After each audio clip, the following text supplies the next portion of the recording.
성경 말씀은 마태복음 10장 1절 말씀부터 살피도록 하겠습니다. 마태복음 10장 1절 말씀. 예수께서 그 12 제자를 부르사 더러운 귀신을 쫓아내며 모든 병과 모든 악한 것을 고치는 권능을 주시니라. 12 사도의 이름은 이러하니 베드로라 하는 시몬을 비롯하여 그의 형제 안드레와 세베대의 아들 야고보와 그의 형제 요한, 빌립과 바돌로메, 도마와 세리 마테, 알페의 아들 야고보와 다데오, 가나안인 시몬과 및 가룟 유다 곧 예수를 판자니라. 우리는 성경의 말씀이 우리에게 어떤 영향을 주는가 하는 것을 우리가 고민하며 살아가게 됩니다.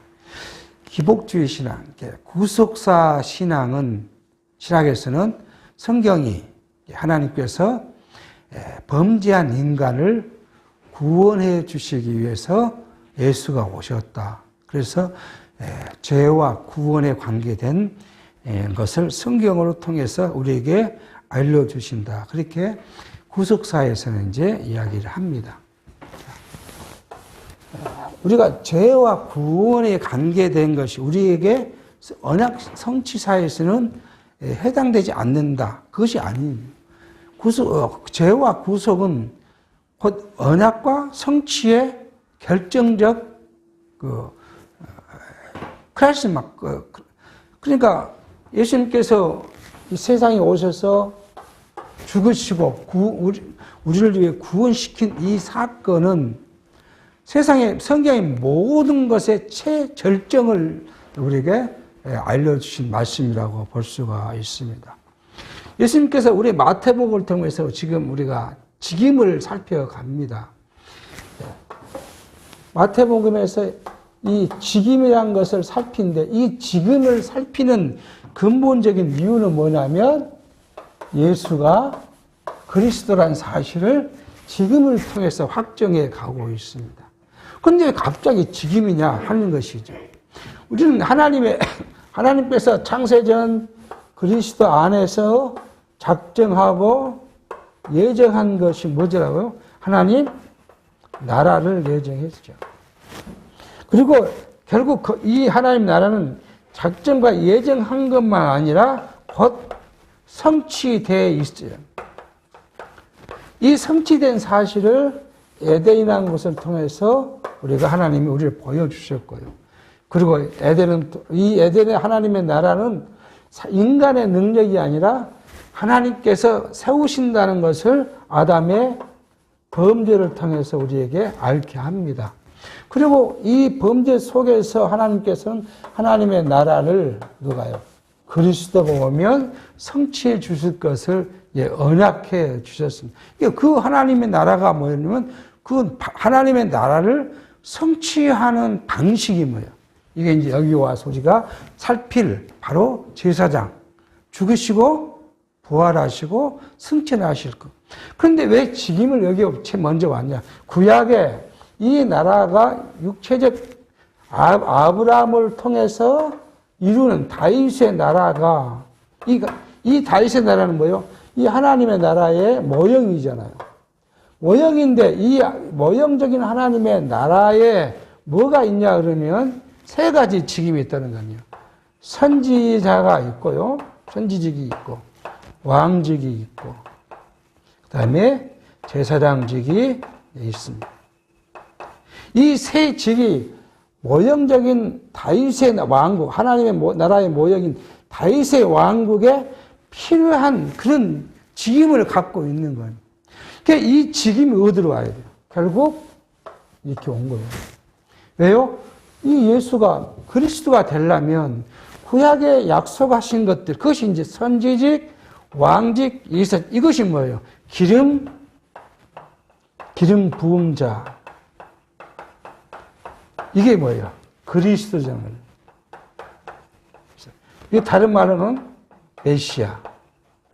그러니까 구약에서 기름 부은 자라는 말은 메시아 그리스도인데 이 기름을 누구에게 부었냐 그러면 선지자에게 붓고 왕에게 붓고 제사장에게 기름을 부어서 그를 세웠기 때문에 신약에 그리스도로 오실 분, 메시아로 오신 분은 바로 이 세 직을 갖고 있어야 구약의 약속대로 온 분이다.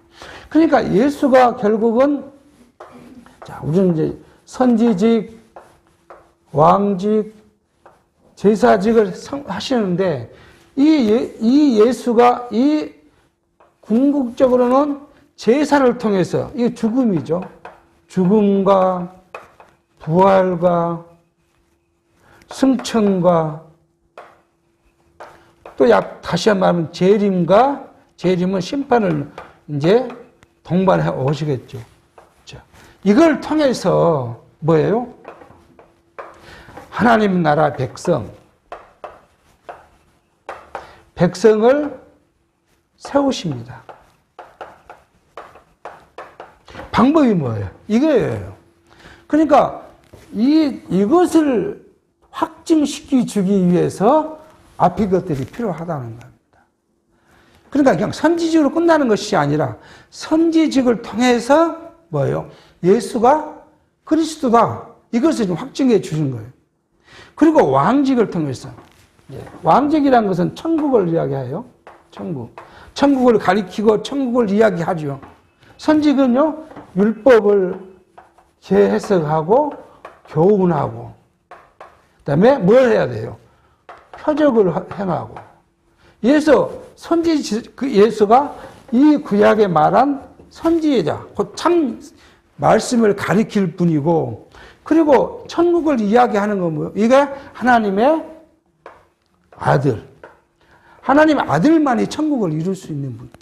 그래서 천국을 이야기하고, 그리고 이제 제사를 통해서 그 모든 것을 완성해 갑니다.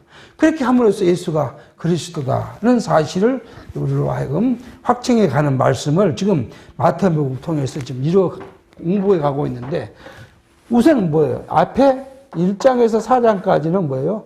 구약의 예언대로 왔다.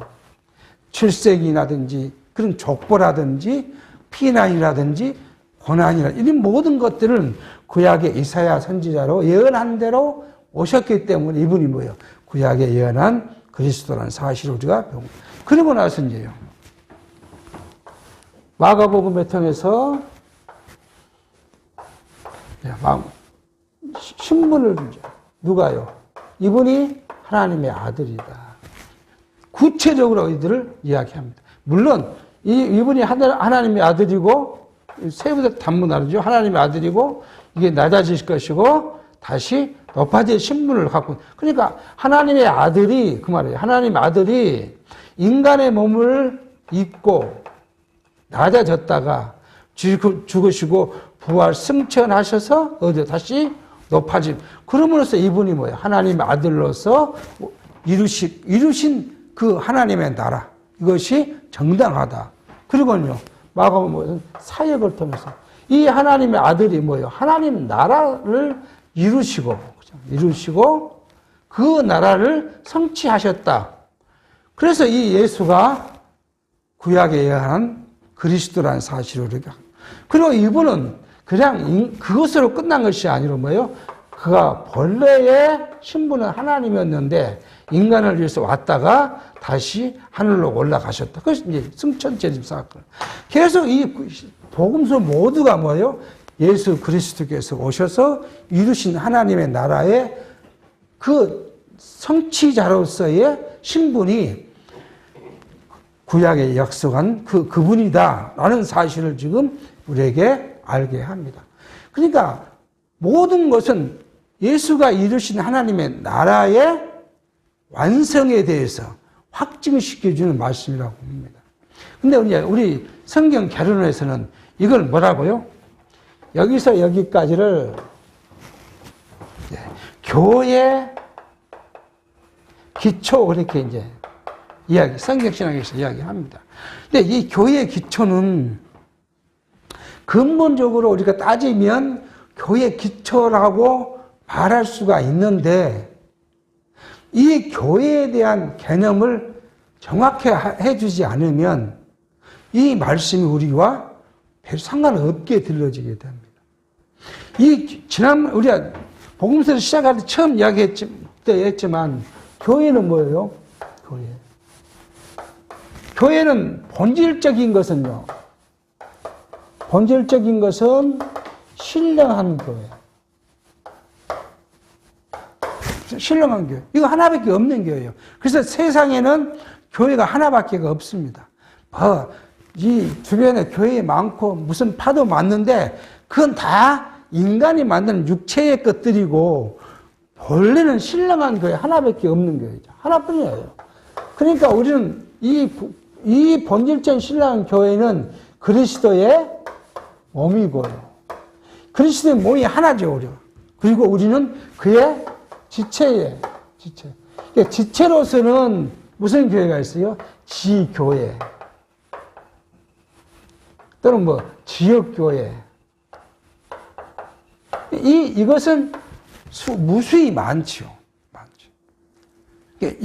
근데 이것은 뭐예요?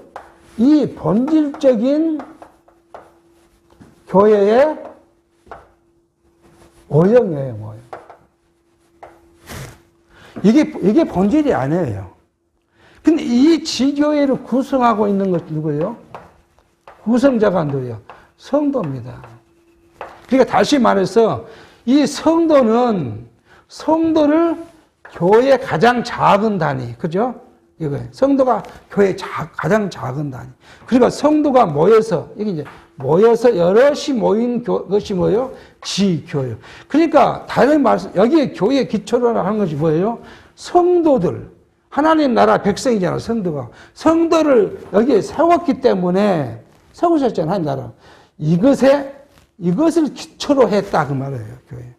그러니까 여러분과 저를 기초로 했다는 하나님 나라의 백성으로 성도가 기초가 돼서 뭘 이루어요? 모형적인 교회를 이루었다는 거예요. 자, 그렇게 해석이 안 되면 여기 교회하고 이 교회를 하나님이 세웠다 그러면 나는 나와 아무 관계가 없는 거잖아요. 잘못 해석해버리고 잘못 이해해버리면 교회로 이렇게 이제 규정해버리면 성도와 교회의 관계가 이게 삐뚤어지게 하게. 사실 제가 우리 말씀을 오기 전에 잠깐 다른 이 교회에 있을 때 크게 합동측이에요.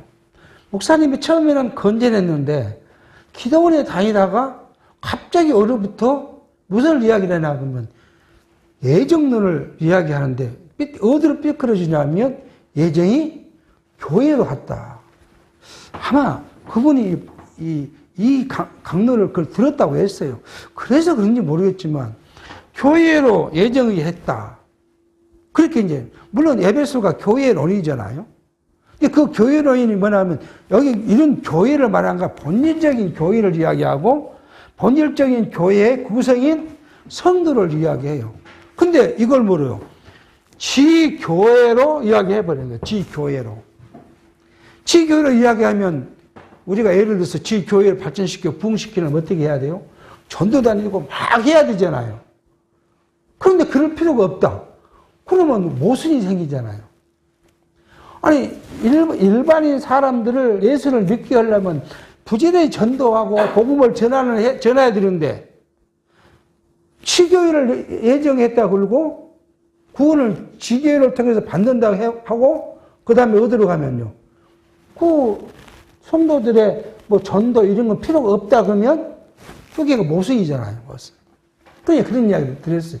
이거 그렇게 되면 모순입니다.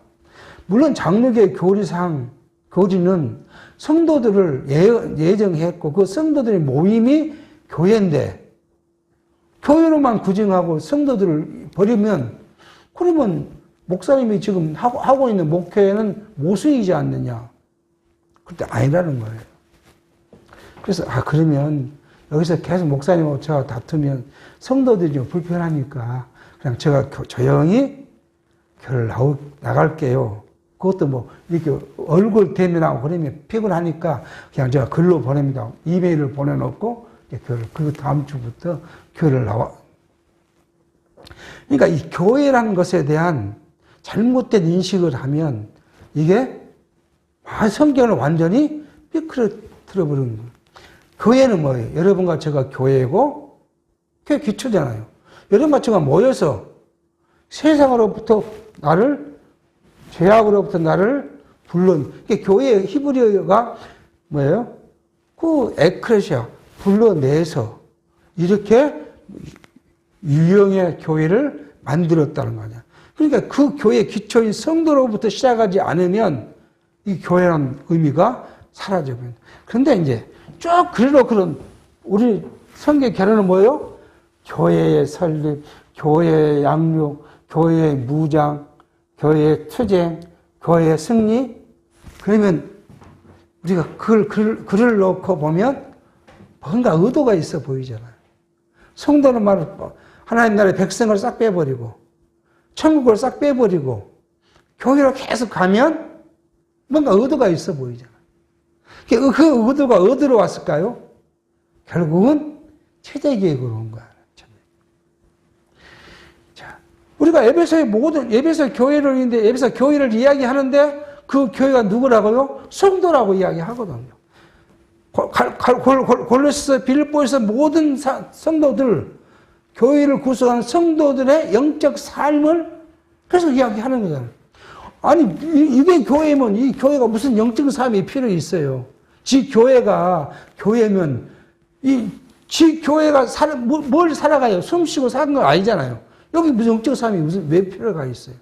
그냥 다 모였다가 흩어지면 이것이 교회로 끝나는데 그 안에 있는 성도들의 영적 삶. 그래서 교회의 기초는 뭐예요? 성도들이고 그 다른 말로 말하면 하나님 나라 백성이고 그리고 택함 받은 자고 자, 이렇게 우리는 교회를 생각해요. 자, 좀 멀리 나갔는데 그렇게 해서 예수님께서 율법을 재해석하고 교훈하고 표적을 하는데 오늘 지금 뭐예요? 오늘부터 살피려는 것이 뭐냐 그러면 교훈. 그렇죠, 교훈. 선지자의 교훈으로 지금 이제 자기가 그리스도라는 사실을 알려줍니다. 첫 번째로 지금 제자들을 교훈하고 가르치십니다. 그 말이 지금 1절부터 4절에 제자를 불러서 표적을 행하도록 권능을 부여하심을 지금 이야기합니다. 예수님의 제자가 12사람이잖아요. 베드로와 한 시몬과 그 형제 안드레와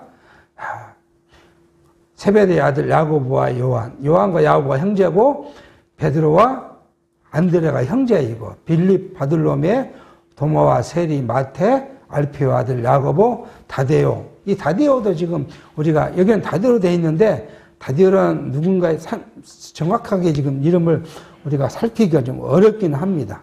가나안 사람 시몬, 가룟 유다, 예수를 판자다. 그렇게 지금 이 사람들을 불러서 1절에 예수님께서 제자들에게 귀신을 쫓아내며 모든 병과 모든 약한 것을 고치는 권능을 주셨다.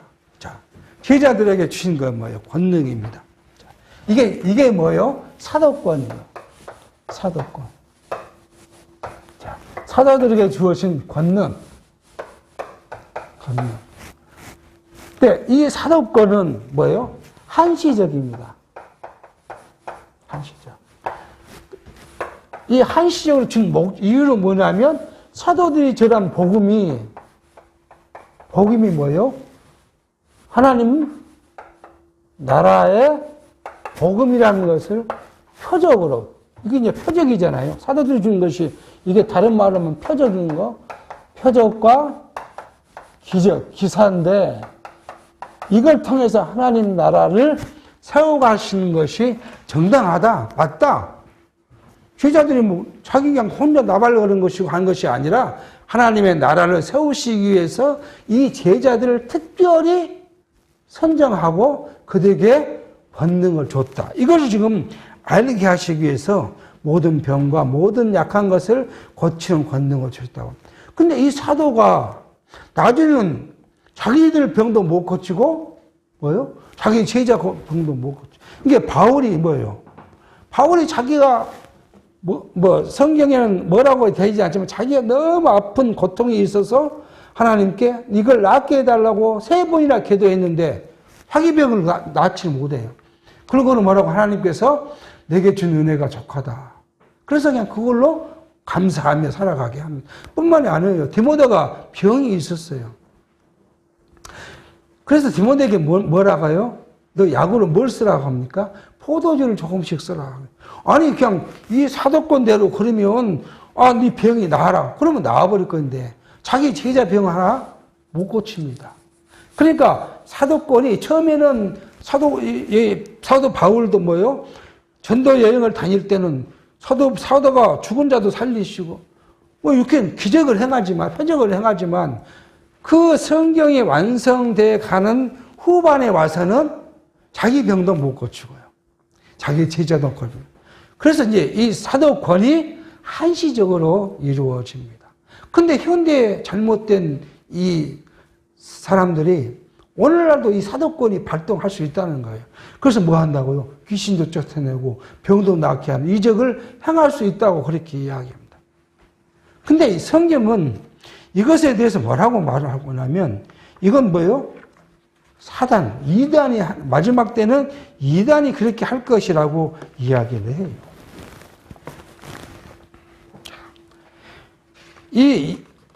우리가 한번 왜 성경을 많은 사람들이 이것 때문에 이 기존 교회에서 이게 미혹을 받습니다. 그런데 성경은 분명히 우리에게 그렇게 말합니다. 예수님께서 마태복음 5장 18절에 내가 진정으로 너에게 말한 천지가 없어지기 전에는 율법은 1.2절이라도 없어지지 않고 다 이룰 것이라고 그렇게 이야기하고요. 마태복음 7장 15절은 거짓 선지자를 삼가하라. 양의 옷을 입고 너에게 나오나 속에는 노략질한 일이다. 마음 7장 21절에 나더러 주여 주의란 자마다 천국에 다 들어갈 것이 아니요 다만 하늘에 계신 내 아버지의 뜻대로 행하는 자라야 들어가리라.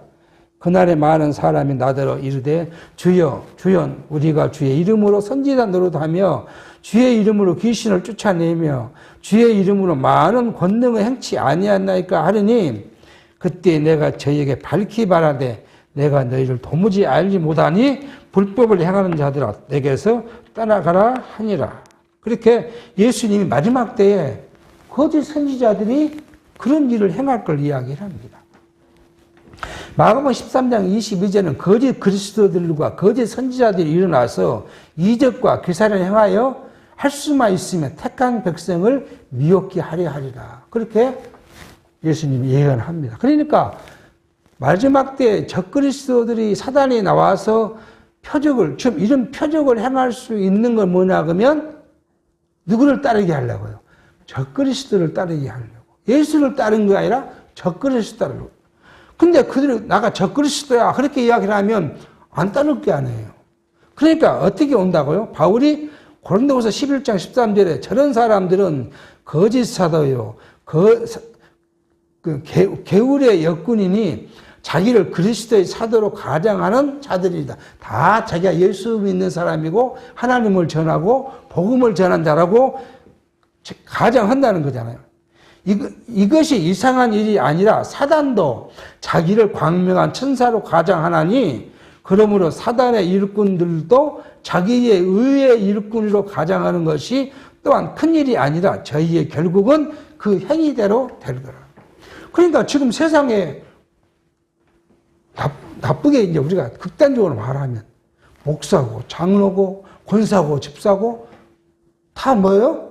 복음에 따라서 온 사람들이 자기가 하나님을 믿는 사람이고 예수를 가리키는 사람이고 그래서 자기가 교회 목사고 장로고 집사고 그렇다는 거예요.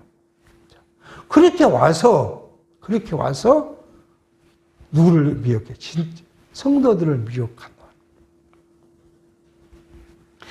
그리고 바울은 또 말합니다. 갈라디아서 1장 8절 그러나 우리나 혹 하늘로부터 온 천사라도 우리가 너에게 전한 복음 외에 다른 복음을 전하면 저주를 받을지어다. 우리가 전에 말하였거니와 내가 지금 다시 말하노니 만일 누구든지 너희 받은 것 외에 다른 복음을 전하면 저주를 받을 것이다. 그렇게 많아요. 그러니까 지금 바울은 계속해서 예수님의 그 맥락을 이어서 마지막 때에 이 사단들이 어떻게 행할 것을 이야기하고요. 그리고 이제 데살로니가 후서 2장 9절에 악한 자의 임함은 사단의 역사를 따라 모든 능력과 표적과 거짓 기적과 불의의 모든 속임으로 멸망하는 자들에게 임하느니 이는 저희가 진리의 사랑을 받지 아니하여 구원함을 얻지 못함이니라. 이러므로 하나님이 유혹에 저희 가운데 역사하게 하사 거짓 것을 믿게 하심은 진리를 믿지 않고 불의를 좋아하는 모든 자로 심판을 받게 하려 하십니다. 이제 결론이 나왔어요. 그럼 왜 세상에 이런 사람들 따라다니냐? 서울에 모 목사가 사람들을 불러 모아놓고 정치를 하고 정치 발언을 하고 심지어는 뭐요? 하나님 까불다한테 죽는다까지 그런 모욕적인 일을 해도 왜 그 사람들이 그 수많은 사람 따라다니냐? 우리가 이해가 안 되잖아요. 그게 왜 따라다니는지.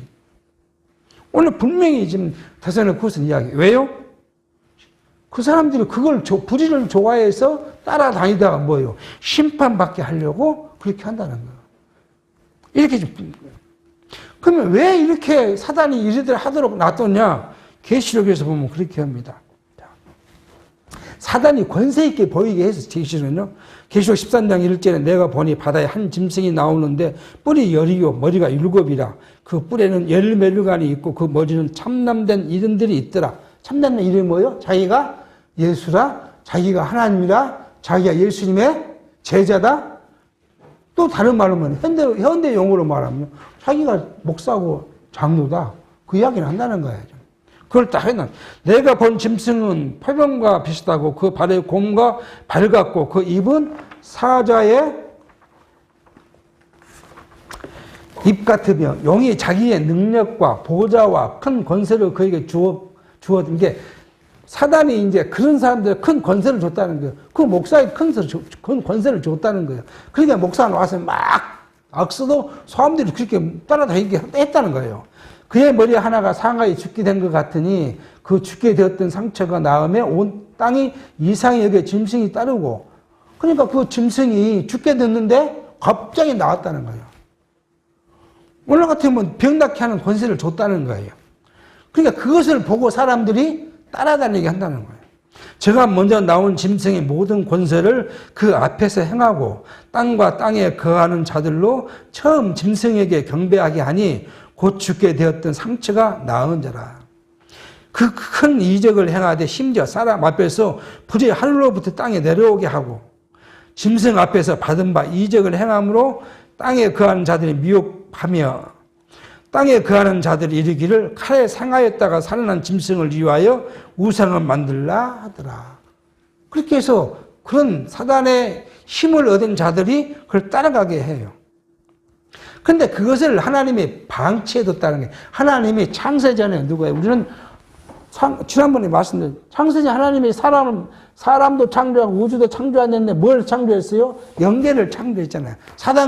사단과 천사를 냈는데 사단도 그 피조물인데 그 사단에게 뭘 했어요? 세상을 지배할 권세. 그래서 범죄하게 만들잖아요. 범죄가 사단의 장난이니까 그것을 하나님 허락하셨는데 그걸 어떻게 해야 계시록 17장 17절을 이렇게 말해요. 하나님이 자기 뜻대로 할 마음을 저에게 주셨어요. 하나님이 사단에게 자기 뜻대로 할 마음을 줬다는 거예요.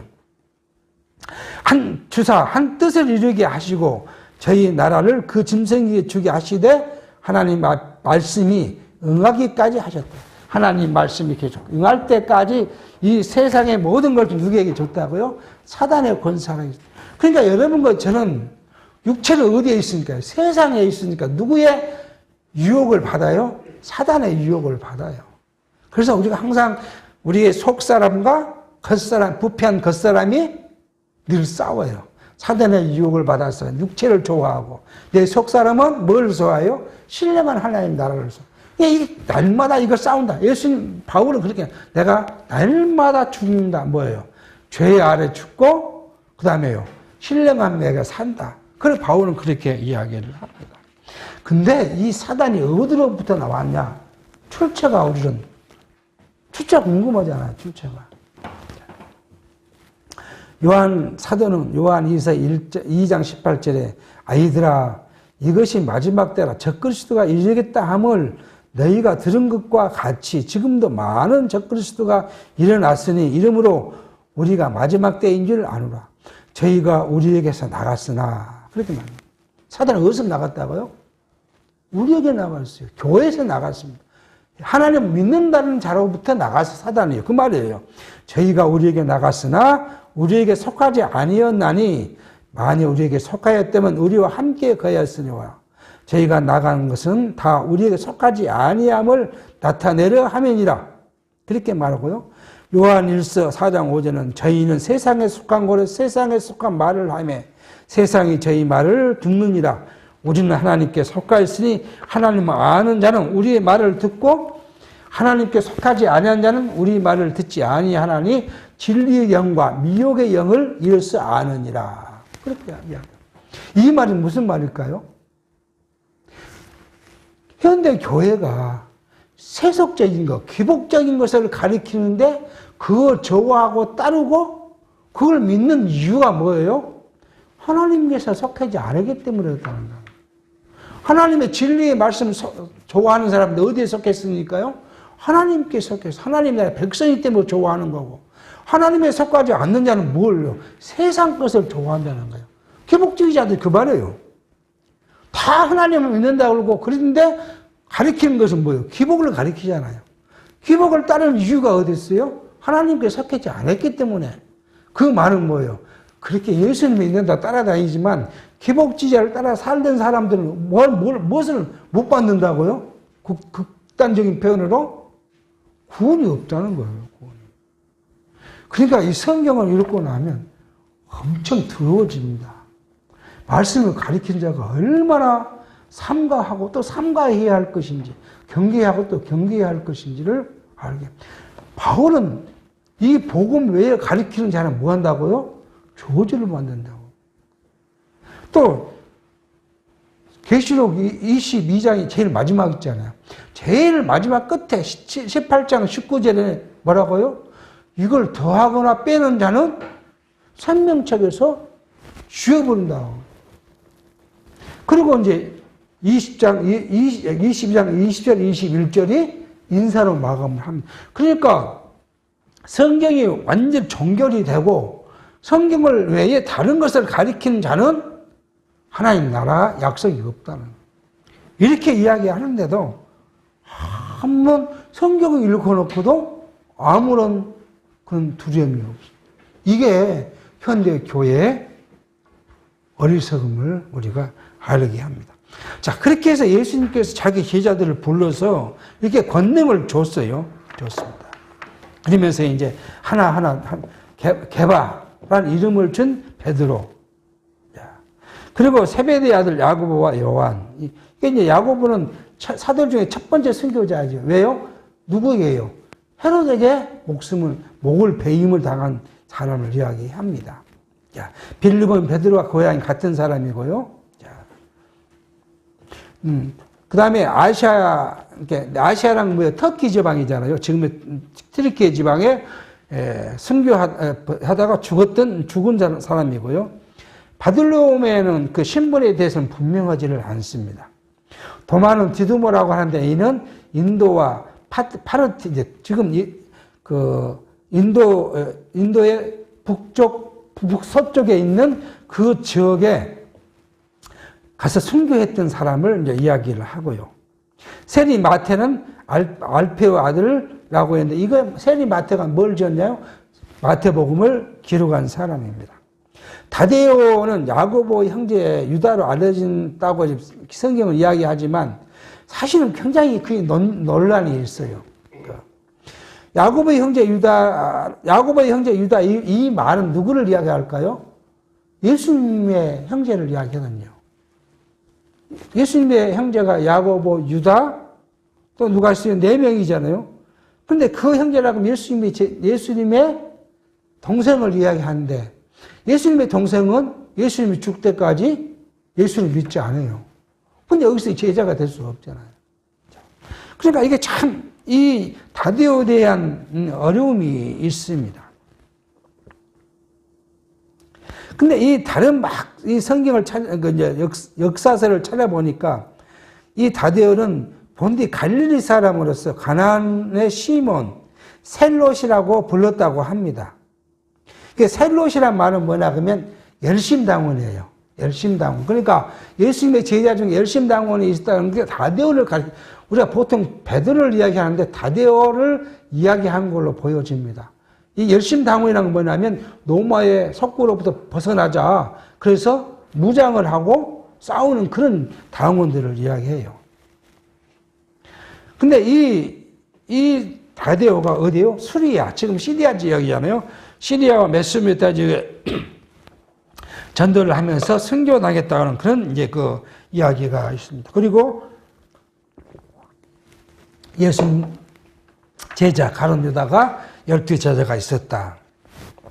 먼저 예수님의 제자들을 그렇게 소개합니다. 5절에 예수께서 이 12를 내보내시며 명하여 가라사대 이방인의 길로 가지도 말고 사마리아인의 고으로 들어가지 말고 차라리 이스라엘의 집에 잃어버린 양에게로 가라. 예수님의 제자들에게 예수님이 보낸 전도의 대상이 누구예요? 이스라엘 백성으로 가라. 그렇게 지금 이야기합니다. 자, 사마리아는 아수리에 의해 패망한 이후에 어디 지방이요? 이방 민족이 거주한 지방. 그런데 가지 말라는 거예요. 왜 이방인의 지역으로 예수님께서 제자들을 가지 말라 했을까 하는 이야기입니다. 왜 그랬을까? 자, 우리는 이렇게 예수님께서 가지 말라. 성경은 전혀 거기에 대해서 이유를 말씀하지 않지만 우리가 몇 가지 이유를 유추해 볼 수 있습니다. 첫 번째는 뭐예요? 아직 이방인의 구원의 때가 되지 않았다는 거죠. 이게 이방인의 구원을 어느 때가 돼야 돼요?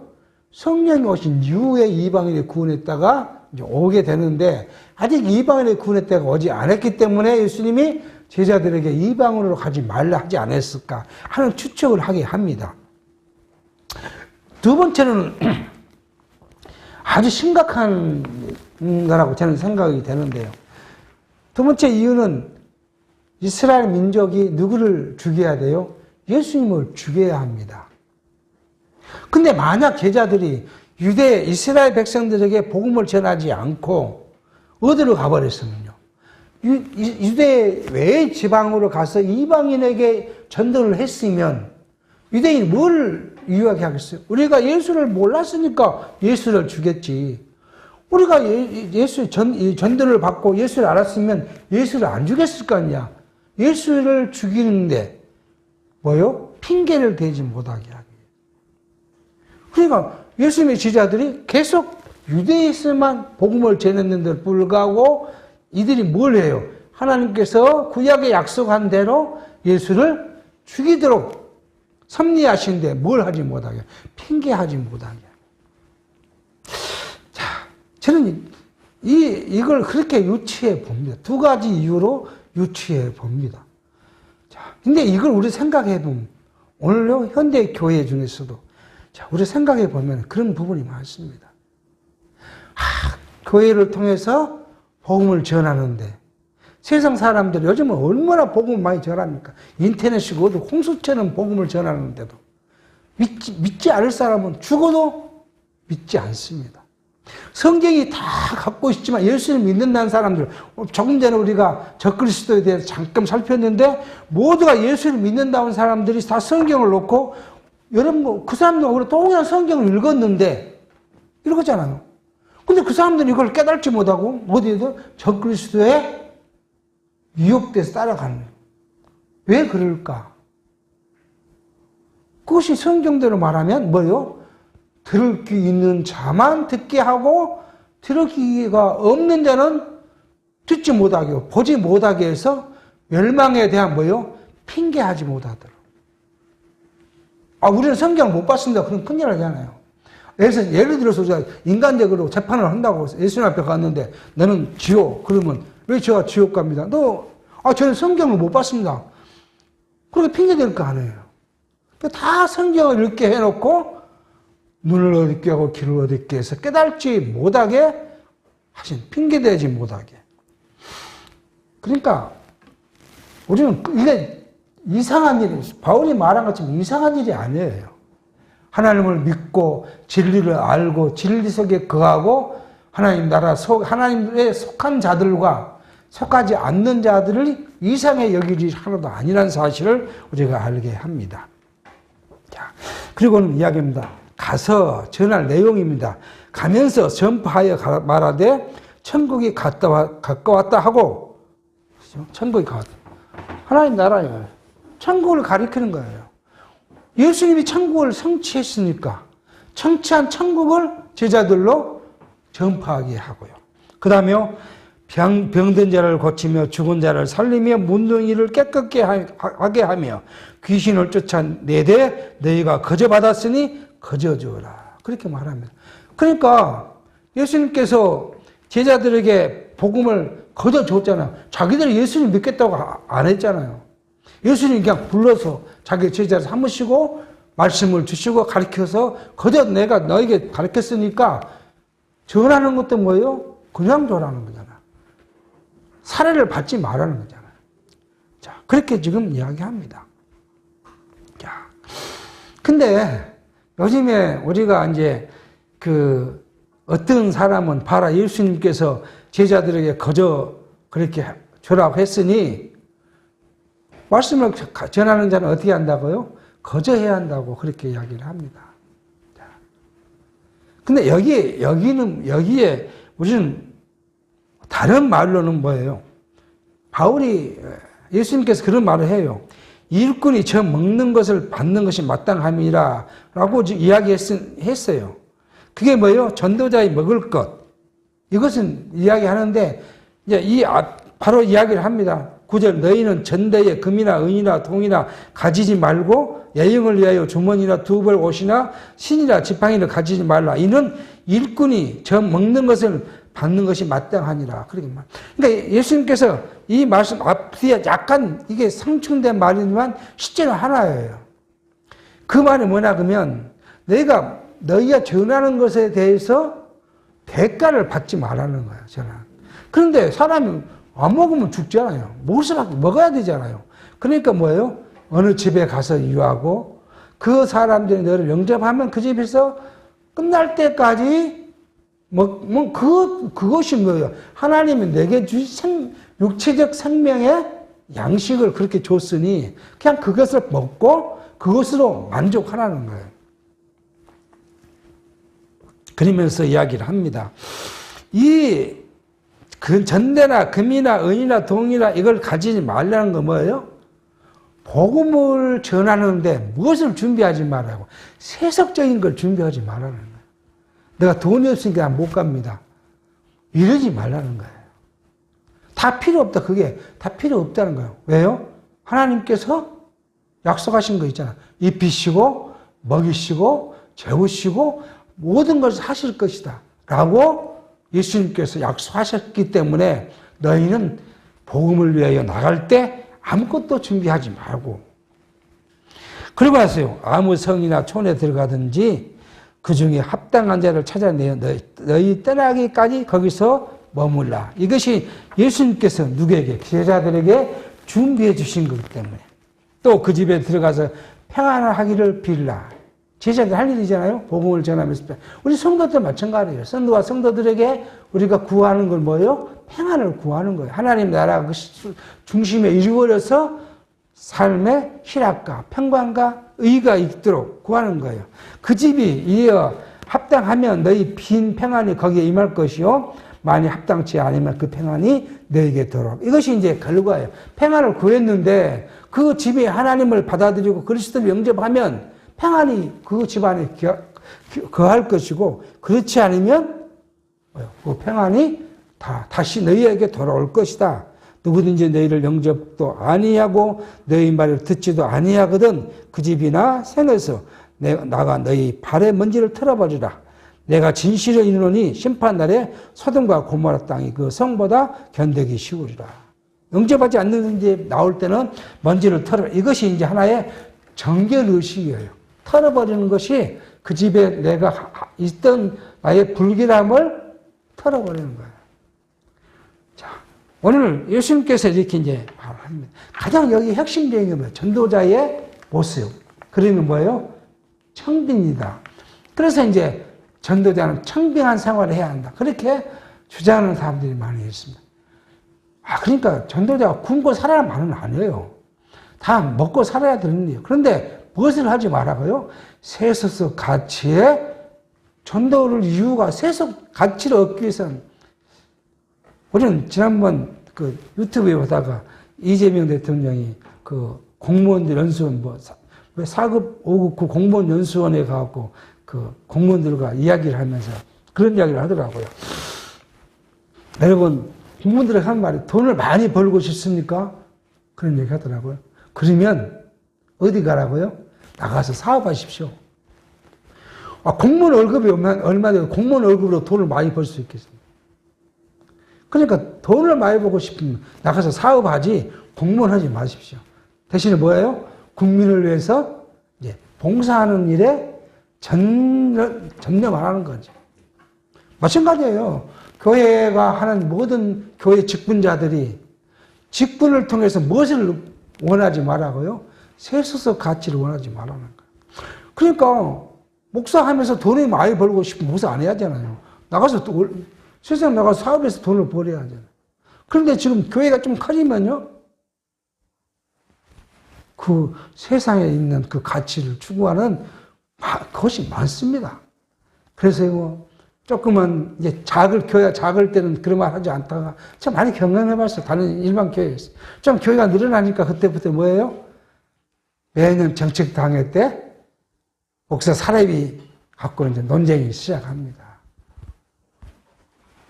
제가 가장 큰 도전을 받았던 것은요, 제가 젊어서 노조를 했다고 목사님들은 장로님 노조도 해봤잖아요. 돈 많이 받으려고 하잖아요.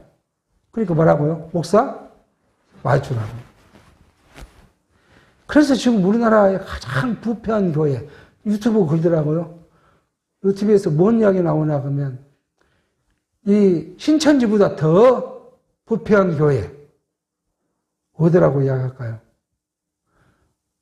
서울에 강동에 있는 큰 교회 하나 있잖아요. 인터넷은 직접 그 교회 그 목사 이름을 거론해요. 그 신천지가 더 부패했다고. 모든 그 교회 재산을 자기 것인 줄 알고 자기 아들한테 물려주려고 오만 꼼수를 다. 그러면 목사 안 해야지. 목사직 그만두고 이제 가서 사업을 해야 되잖아. 이렇게 하나님의 일을 하는 목사, 하나님 일을 하는 장로, 똑같은 하나님 일을 하잖아요. 권사, 집사, 모든 성도, 하나님의 일하는 모든 사람은 그 하나님의 일로 그 말이에요. 그만. 세상에 나가서 열심히 일로 돈 벌지 마라 그 말이 아니라 그 하나님의 그 일로 뭘 얻지 말라고요? 세속적인 것에 매여 살지 말라는 거예요. 그래야 하나님의 나라를 세워가는 일에 동참한 것이죠. 왜 하나님께서 우리에게 세상 것은 허락 주신 만큼 주신다고 약속했기 때문에 그 말을 오늘 우리에게 말합니다. 그러고 나면 이제 전도의 자세와 당면할 일에 대해서 이제 16절부터 살펴갈 것입니다. 기도하겠습니다. 하나님 아버지, 오늘 또 하나님의 나라를 성취하신 그리스도의 교훈적 사건으로 제자들을 불러서 교훈한 사실을 우리가 살폈습니다. 하나님의 일을 하는 우리가 하나님의 보내신 일, 그를 믿는 것이 하나님의 일인데 그 하나님의 일로 인하여 세속적 가치를 추구하거나 그에 매이지 아니하도록 하나님께서 우리를 인도하시며 성령이 우리를 지키시고 보호해 주시옵소서. 예수의 이름으로 기도하옵나이다. 아멘.